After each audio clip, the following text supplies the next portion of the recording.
Bonjour, bienvenue à toutes et à tous dans ce nouveau numéro de FAQ, moins nocif pour notre santé.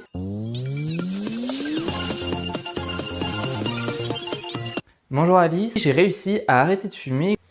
Là, vous dites quelque chose qui est très intéressant. D'accord, et bien merci à vous Alice. Sauf que non, malheureusement, c'est pas aussi simple que ça. Et lorsque nous avons Davian Maillet qui fume, Alice Denoise, comment réussir à ne plus jamais toucher un fumeur quotidien? Alors oui, il y a des cancers. On parle évidemment là du fumeur qui va recracher sa cigarette. Pour les proches, ça va tout à fait plaire à certains. C'est surtout à elle de juger. Et chacun voit ce qui l'arrange. C'est ce qu'on appelle le tabagisme différent. Alors ça, c'est au moment où on arrête de fumer, où on écrase très très rapidement la cigarette électronique. Et rendez-vous de suite sur tabac-fumer-info-service-commentaire-émission-invité.fr. Je vous souhaite de fumer une excellente cigarette. À bientôt. Bonjour et bienvenue dans le fameux coronavirus.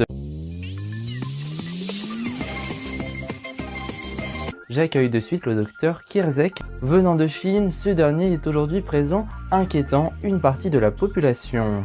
Mais devons-nous vraiment avoir peur du médecin urgentiste? Il n'est pas question de paniquer, les choses sont sous contrôle. Alors pour commencer, qu'est-ce qu'un coronavirus? Comme son nom l'indique, c'est un coronavirus. D'accord. Et quels sont les symptômes du coronavirus? Des douleurs musculaires, de la fièvre musculaire, une fatigue musculaire, c'est globalement musculaire. Le Covid-19, c'est globalement musculaire. Dans les mesures universelles, dans les mesures barrières, on conseille à la fois de porter un masque. Et vous savez quoi? Moi, je sais pas utiliser un masque.